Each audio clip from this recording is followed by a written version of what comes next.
Olá! Hoje no mundo político, os efeitos desastrosos da pandemia sobre a economia mundial nos primeiros 6 meses do ano e o consequente agravamento das desigualdades com lamentável destaque para o Brasil. Eu vou conversar com o professor Rafael Ribeiro, ele é professor do Departamento de Economia da UFMG e também do CEDEPLAR. Rafael, muitíssimo obrigada por atender o mundo político. Olá, Vivian, olá a todos. Eu que agradeço, é sempre um prazer poder participar mais uma vez. Rafael, o que indica que a pandemia agravou a desigualdade no Brasil? Quais são os indicativos? Bom, então, a questão da desigualdade ela pode ser vista sobre diversos aspectos, certo? Então, o primeiro aspecto que a gente deve levar em consideração principalmente o efeito sobre o mercado de trabalho, certo? Então, no momento em que que existe a necessidade de se impor uma quarentena para conter o avanço do vírus, o que acontece? Muitas empresas, obviamente, começam a demitir ou reduzir o quadro de funcionários e você acaba tendo um impacto maior, negativo, sobre as pessoas que dependem muito mais do trabalho presencial, certo? E das pessoas de menor qualificação, certo? Então, uma série de atividades, principalmente no baixo setor terciário, né? Serviços, comércio informal, esse tipo de setor são setores que exigem um grande adensamento populacional para poder se tornarem viáveis, certo? Então, falando aqui em Belo Horizonte, por exemplo, você vai no Shopping Oi, certo? Ou mesmo comércio popular no centro da cidade, ele depende muito, né, o setor de serviço, ele depende muito de aglomerações. Então, no momento que você proíbe que essa atividade aconteça, essas pessoas no mercado de trabalho ficam mais prejudicadas. Por outro lado, a gente vê que a expansão das vagas de trabalho que nós observamos nesse período foi justamente sobre a mão de obra mais qualificada e que tem a possibilidade de fazer um serviço remoto, ou o que a gente chama de home office, que é também a parcela da força de trabalho com um grau de educação e qualificação mais elevados, certo? Então, isso aumenta a desigualdade salarial na força de trabalho. Uhum. Agora, essa é uma questão de perda de renda, não é? Agora, há também o fenômeno da concentração de renda em plena pandemia? Então, entre os mais ricos, não é? Isso tem sido observado.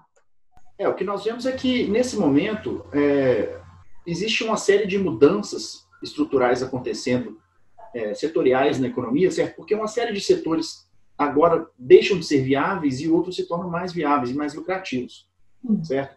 Então, quando a gente pega, por exemplo, aí do ponto de vista da concentração de renda pessoal, né, a gente vê que tanto as pessoas que dependem, essencialmente, que são as pessoas de classe mais alta e que são mais qualificadas, essas tiveram uma perda salarial menor, e também as pessoas que não dependem só do trabalho, mas que têm ganho de capital, né, como de investimentos, os grandes investidores, esses continuaram tendo seus rendimentos praticamente intactos, certo? E agora, quem sofre mais é a parcela da população menos qualificada, e também por outras razões. Qual que é o problema? É que quando você pega a expansão mais recente do vírus, você vê que ele avança nos locais, principalmente nas grandes metrópoles, em Belo Horizonte, como é o caso, né? Ele avança nas regiões de maior vulnerabilidade, do ponto de vista sanitário, certo? Então, são regiões que você tem uma menor provisão de infraestrutura de água, esgotamento, coleta de resíduos sólidos, certo? O que agrava muito a possibilidade de contágio. São regiões em que também pessoas vivem de forma mais aglomerada, certo? Com imóveis menores e uma quantidade de pessoas maior dentro da residência, o que aumenta a taxa de contágio. Você tem menos acesso ao sistema de saúde nessas regiões também, certo? Com uma oferta desigual de serviços de saúde na cidade. São pessoas que têm que pegar o transporte público para se deslocarem para o centro da cidade, porque também realizam trabalhos essenciais no comércio, né? Nos supermercados, enfim. E essas pessoas se tornam muito mais vulneráveis a contrair o vírus do que a outra parcela da população. Agora, uma tentativa, não é, de minorar as perdas, que não foi só o Brasil que fez, mas, enfim, mundo afora, os governos entraram com auxílios emergenciais, com ajuda às empresas e tal. No caso do Brasil, especificamente neste momento, o governo Bolsonaro diz que vai manter, se comprometeu em manter o auxílio emergencial por mais 2 meses, né? Estender por mais 2 meses, mas apenas esses 2 meses, e acena com uma repaginação aí do Bolsa Família, que ele está chamando de Renda Brasil, né? O que você acha desses movimentos que o governo está fazendo, da forma como isso foi enfrentado e os impactos que tem, o quanto foi realmente capaz de minorar uma situação em que nós já temos uma gravíssima desigualdade no país, né? Nesse momento, o auxílio emergencial é completamente necessário, certo? Não tem outra alternativa. Por quê? Porque o Brasil é um dos países mais desiguais do mundo, com uma das piores distribuições de renda do mundo. Isso significa o quê? Que uma grande parcela da população, certo? Se a gente pega assim, praticamente 50% da população não tem acesso a esgoto, certo? Saneamento básico. Então, qual que é a questão? Essas pessoas que têm um nível de renda muito baixo, elas também não têm poupança, certo? Elas não têm como se precaver frente a uma eventualidade, principalmente como essa. Essas pessoas trabalham hoje para comprar comida de hoje e de amanhã, certo? Então, quando vem uma pandemia, essas pessoas não têm de onde tirar. Então, é necessário que, nesse momento, o Estado entre, certo? E minimize, digamos, aí, a flutuação do ciclo econômico, né? Aí a questão é a seguinte, existe uma dicotomia que é muito discutida, muitas vezes veiculada na mídia e entre economistas, que eu acho que não faz muito sentido no mundo hoje, que é o seguinte, opor mercado e Estado, certo? A gente tem que entender o seguinte, que o Estado e o mercado têm que trabalhar juntos, certo? Temos que ser mais pragmáticos com relação a essa questão. O que eu vejo hoje no governo é uma carga ideológica muito grande de tentar demonizar a atuação do Estado, e isso pode acabar jogando a economia inteira para o buraco, certo? Então, a gente tem que ser mais pragmático e olhar como que as coisas têm sido feitas lá fora e o que tem dado certo e aplicar. Do ponto de vista prático, o que você acha que o Ministério da Economia, o governo Bolsonaro está fazendo que evidencia isso? Do ponto de vista prático, a concessão da renda básica emergencial foi absolutamente necessário e o governo se sentiu pressionado a fazer isso, certo? E, na verdade, quem coordenou mesmo essa iniciativa foi basicamente o Congresso, né? O Legislativo, e o governo depois sancionou. O governo foi falho, por exemplo, na concessão de ajuda direta para as empresas, certo? O crédito foi concedido para os bancos, mas que ficou empossado nos bancos e não chegou na mão das empresas, certo? Então, muitas micro e pequenas empresas quebraram e estão quebrando por falta de acesso a crédito. Certo? O dinheiro está lá, mas não chegou nelas. Por quê? Certo? Então, essas medidas foram falhas. Agora, do ponto de vista mais prático, a gente não tem como discutir essas questões, digamos, ou discutir as políticas econômicas no mundo pós-pandemia, sem discutir as nossas regras fiscais. Certo? Não tem como a gente voltar para o normal sem discutir uma série de questões, como, por exemplo, uma renda Brasil, ou que seja expandida, para ser expandida em algum momento, ela precisa, na verdade, de uma regra de teto dos gastos diferente da atual. E quando a gente fala diferente, não é para... O que a gente quer dizer é o seguinte, ninguém defende acabar completamente com as regras, certo? Ninguém fala para tirar e não colocar nada no lugar. Não, você tem regras muito mais racionais de formas de conduzir e de gerir o gasto público que são utilizadas lá fora e que não são utilizadas aqui. Então, você diria que é possível a gente combinar austeridade fiscal com gastos sociais, com aumento de gastos sociais? Como é que fica isso? O que a gente tem que fazer é o seguinte, nós temos que alinhar as nossas regras, que são muito complicadas aqui no Brasil, nós temos que unificar isso, tornar um corpo institucional mais claro para que a população entenda o que está acontecendo. E a boa gestão dos gastos não significa necessariamente gastar mais ou menos. Certo? Você tem que ter regras claras que apontem para a sociedade para onde os gastos estão indo, para que os agentes possam tomar suas decisões. E aí, o que eu quero dizer com isso? Uma regra que é muito utilizada, ou que é cada vez mais recomendada lá fora, inclusive por órgãos como o FMI, é que você possibilite gatilhos e folgas no orçamento público em momentos de crise, como, por exemplo, em uma crise como essa, o Brasil demorou quase 2 meses para poder aprovar no Congresso a renda básica emergencial. Certo? Isso demorou muito e isso teve um custo enorme. Se você tivesse uma regra fiscal que já tivesse embutida nela mesma um combate a crises econômicas, como se... Na verdade, foi aprovado, mas levou muito tempo para isso acontecer. Muito tempo, exato. Se isso fosse feito de forma automática, a gente não teria sofrido tanto, muito provavelmente.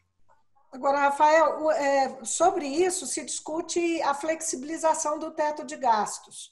O Rodrigo Maia, presidente da Câmara, disse que, sob o comando dele, nem pensar, que só depois de fevereiro que se pode falar nisso, porque enquanto ele tiver, que é até lá que ele vai ficar, o mandato dele acaba em fevereiro, não é? O que você acha sobre, né, a propósito do que você está dizendo, desse teto, que, na verdade, assim, você só corrige de um ano para o outro com a inflação. Nós estamos com a inflação muito baixa e com por conta dessa busca da austeridade e né, esse regime fiscal, nós estamos com limitações muito sérias para gastos, qualquer tipo de gasto, não é?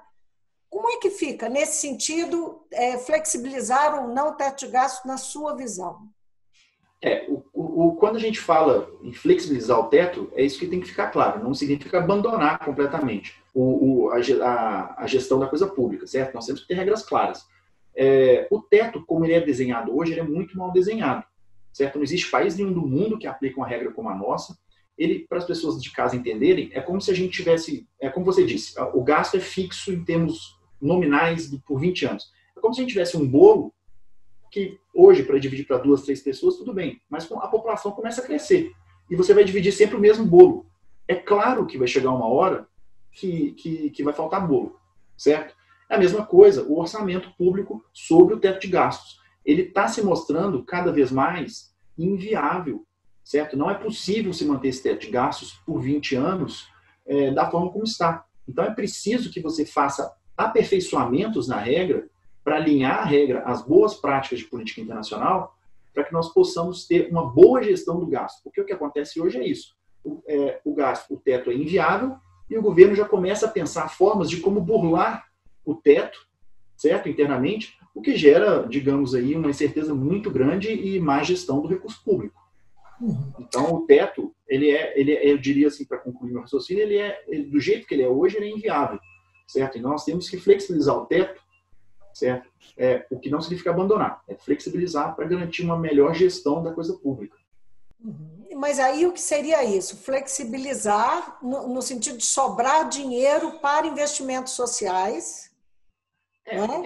Existe uma falácia que é o seguinte, que as pessoas acham que o governo funciona como se fosse uma família. No caso, né, minha família, você, se a gente não recebe um dinheiro, não tem como gastar. Certo? Só que o governo não funciona dessa forma. O governo não depende só de arrecadação para poder gastar. Por quê? Porque o governo tem a capacidade de se endividar, certo? De emitir dívida pública. E aí a dívida pública para o governo, o que é isso? Bom, você pega os países na Europa, por exemplo, a Inglaterra ou os Estados Unidos, depois da Guerra Mundial, Segunda Guerra Mundial, eles se endividaram para pagar os custos, certo? E nunca pagaram isso. Emitir moeda é um caminho, então. Você tem várias formas de fazer isso. O governo pode emitir moeda, certo? Todas as formas têm suas especificidades, mas o governo pode sim emitir moeda em uma situação como essa. Por quê? Porque agora nós estamos em uma crise muito profunda. Se for uma situação normal, o governo emitir moeda, isso pode gerar inflação, mas nesse momento dificilmente acontece. O governo pode emitir dívida, como ele faz, negociar papéis em mercado aberto.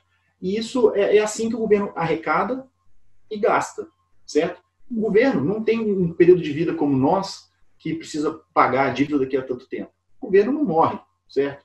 Então, o que eu quero dizer é o seguinte, o que o governo faz é troca de dívida uma pela outra. É assim que funciona. É assim que funcionam as instituições.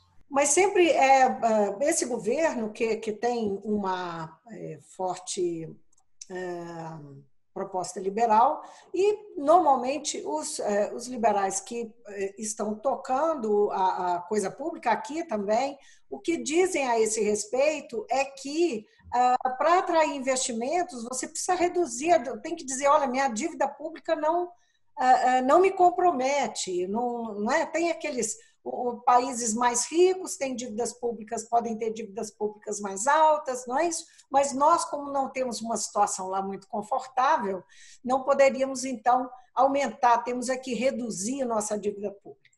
Então, diante disso... O que acontece é o seguinte, porque o raciocínio como, por exemplo, da equipe técnica do governo, é o seguinte, que se você corta gastos hoje, você reduz a dívida, e isso sinaliza para os investidores externos de que a dívida do Brasil é pagável, a princípio, e aí se torna mais seguro investir, certo? Só que nós temos que pensar uma série de questões nesse caminho desse raciocínio. Porque, por exemplo, hoje, no meio de uma crise, um alto grau de incerteza como nós estamos, o capital privado não tem estímulos para investir.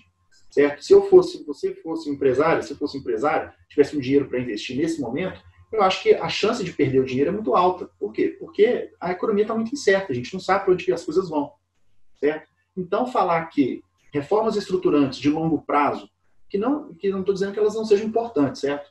Reforma tributária é uma reforma importante se for bem feita, mas dizer que fazer essas reformas e cortar gastos vai fazer com que o investimento externo chegue é uma falácia, certo? Não há nada que garanta que isso vai acontecer, simplesmente porque o dinheiro tem que sair do governo mesmo. É isso que você está dizendo? Eu acho que o que eu estou dizendo é o seguinte, é que o governo e a iniciativa privada têm que trabalhar juntos. Não adianta o governo sair de cena e achar que o dinheiro privado vai vir, porque não é assim que acontece em lugar nenhum, certo? O governo tem que atuar junto com a iniciativa privada nesse momento, certo? O governo tem que ter projetos de investimento em infraestrutura, certo? Tem que ter projetos que garantam o crescimento sustentável do país, investimentos que aumentem a produtividade do país lá na frente, certo? E esses investimentos têm que ser coordenados pelo Estado, porque nesse momento o setor privado não vai fazer isso.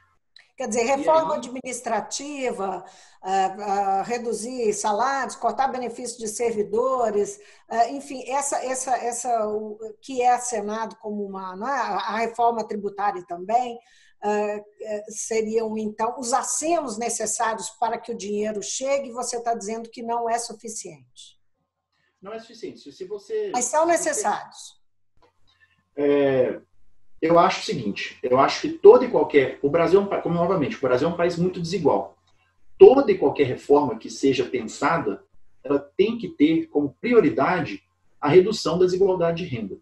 Não é possível se pensar um país civilizado, certo, com possibilidade de crescimento no futuro, com um alto nível de desigualdade de renda, porque isso gera instabilidade política, isso gera inquietação, é muito difícil você conseguir desenvolver um país sem resolver o problema da desigualdade de renda antes, certo? Então, isso tem que ser o objetivo central de toda e qualquer reforma.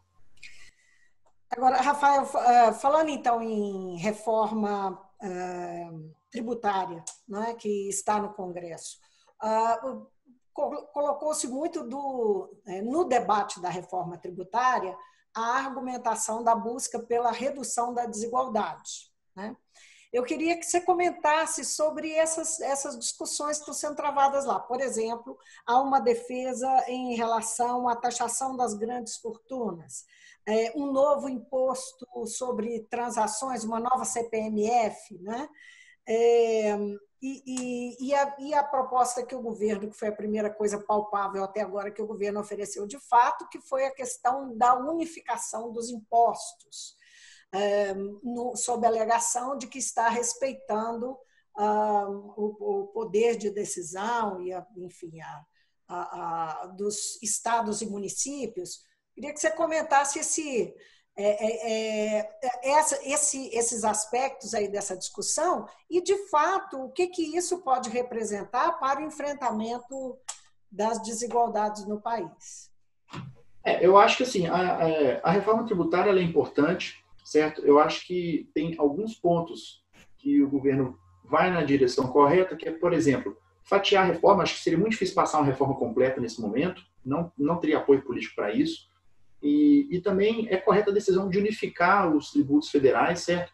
E também, porque no Brasil os serviços são muito pouco tributados frente à indústria, certo? Então, o que o governo pretende fazer, e que normalmente as reformas tributárias tendem a fazer, é corrigir esses desvios, certo? Agora, a reforma ela não toca em uma série de questões que seriam de extrema importância, como, por exemplo, questão distributiva, certo? A reforma ainda não toca em questões sobre, por exemplo, taxação de lucros e de dividendos. Desculpa, lucros não necessariamente. Lucros eu sou contra, porque acho que o que você tem que taxar, na verdade, são as altas rendas e riquezas e dividendos, certo?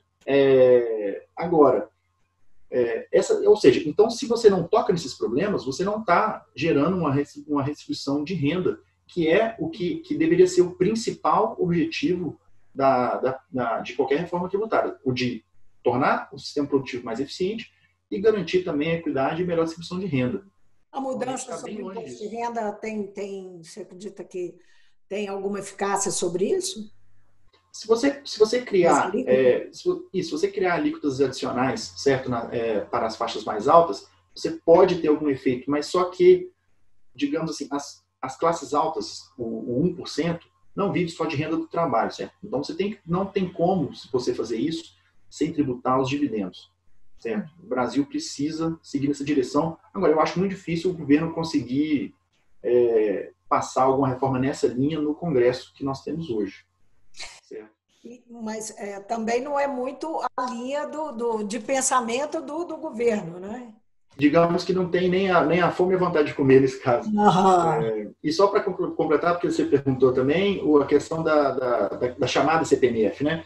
Que é basicamente um imposto muito com a cara da antiga CPMF, mas esse imposto é o seguinte, por um lado você tem razão que os serviços, principalmente serviços de pagamentos por meio eletrônico, né, estão muito subtributados. Antigamente você ia comprar um CD, o CD era produzido, chegava na loja, todas essas cadeias pagavam impostos. Hoje você assina ali um serviço de streaming e consegue isso e esse imposto não chega no governo.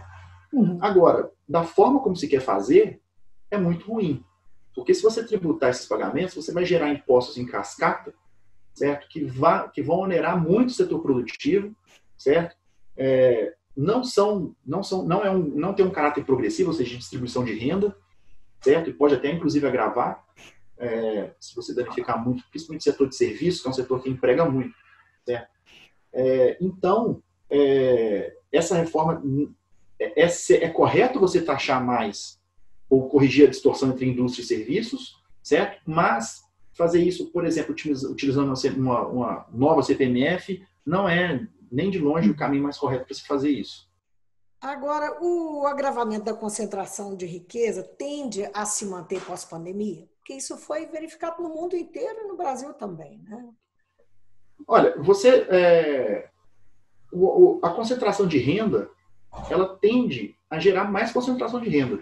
Se você deixa isso, digamos, pelas livres leis e forças do mercado, dificilmente a distribuição de renda se corrige sozinha.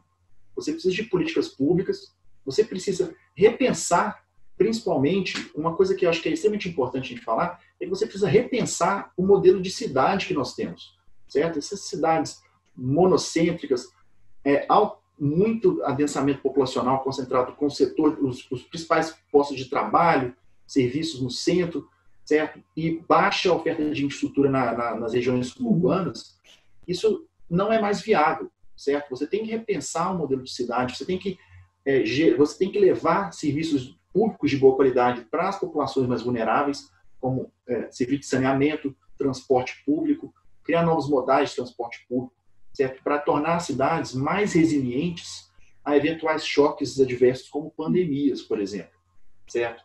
Se a gente não repensar isso, se a gente não colocar as demandas da classe pobre e menos favorecida no processo de planejamento urbano, provavelmente as desigualdades continuarão crescendo e a concentração de riqueza continuará crescendo.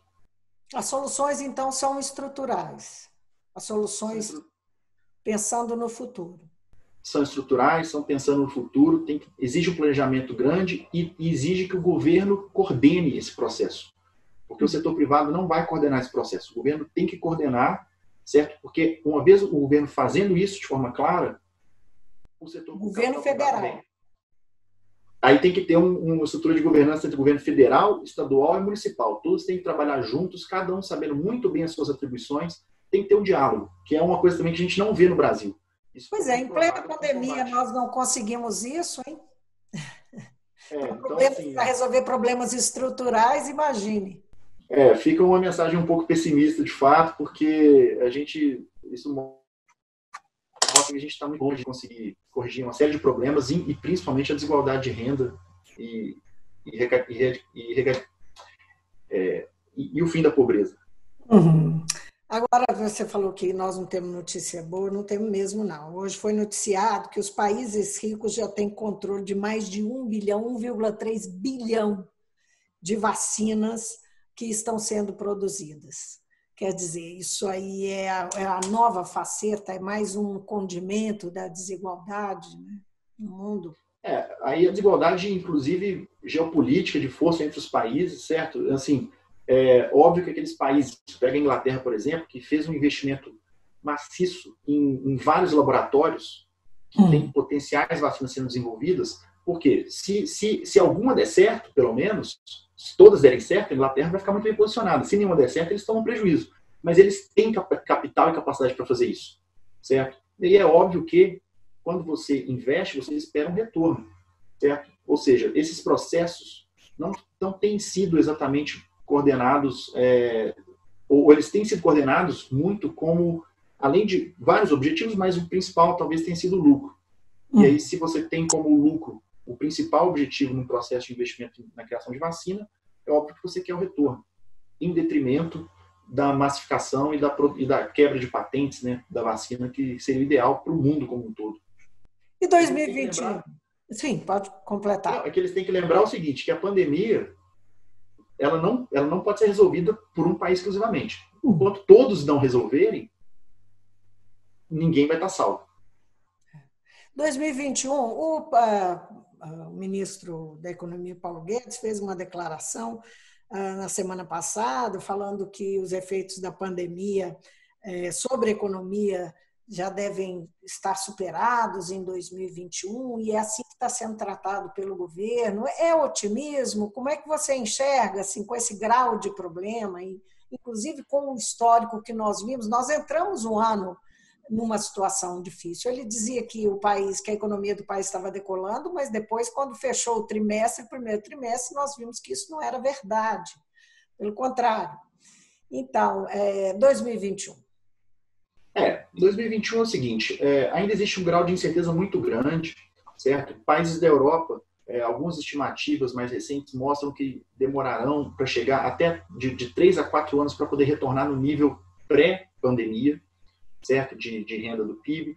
Então, eu acho muito difícil que em 2021 se tenha uma expectativa tão otimista para o Brasil, que é uma economia que já vinha fragilizada anteriormente à pandemia, isso é bom ficar claro. Aí temos questões aqui. O governo tem uma crença muito forte de que, ao se aprovar reformas, você vai atrair capital externo, certo? Eu não tenho essa mesma fé que o governo, certo? Eu acho que acho que é uma crença que não tem fundamentos do ponto de vista econômico, certo? Então é o seguinte, se você só fizer reformas e não tiver políticas de retomada de crescimento mais contundentes, certo? Que aí passam por expansão da renda básica emergencial, principalmente para as classes mais baixas, certo? Concessão de crédito mais barato para as firmas. Você tem que ter esse tipo de cuidado. Se você não tem isso agora, o que acontece? As firmas quebram e a retomada do crescimento vai ser muito mais demorada. Por quê? Porque o capital vai demorar para se reorganizar novamente e se tornar produtivo. Então, o governo não salvou as firmas agora e está esperando uma retomada mais rápida no ano que vem. Eu acho que as coisas a conta não fecha. Rafael, muitíssimo obrigada por nos atender, por essa ótima conversa. Eu que agradeço, um abraço a todos. Eu conversei com o Rafael Ribeiro, ele é professor do Departamento de Economia da UFMG e do CEDEPLAR, o Centro de Desenvolvimento e Planejamento Regional também da Universidade. Tchau, até a próxima. Muito obrigado. Música